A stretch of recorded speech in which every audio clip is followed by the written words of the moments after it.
guys, and welcome back to MS Tech Tutorials. And in today's video I'm going to be showing us how to fix Division 2 not launching or just keeps crashing on PC or Steam. And let's get straight into the video. So the first thing that you guys can do is go ahead and make your way over to the Steam library. From the Steam library, just look for Division 2. Once you find it, right click on it, hit properties, and go over to installed files. Then go ahead and select verify integrity of game files. Now that is one solution of fixing the issue.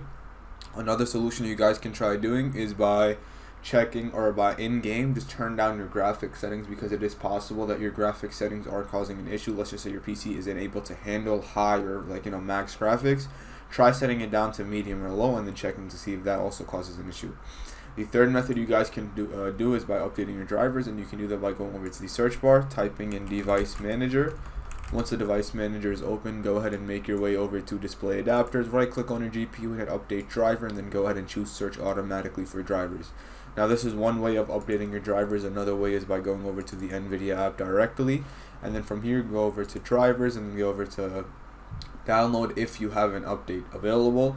If you do, go ahead and update it, and if you're on AMD, you can use the AMD equivalent app, or also just install it from a browser of your choice. Now once you're done with that, you guys should be good to go. I also recommend restarting your PC as well. So thank you guys for watching. Make sure to give the video a thumbs up, subscribe to the channel, and have a great day.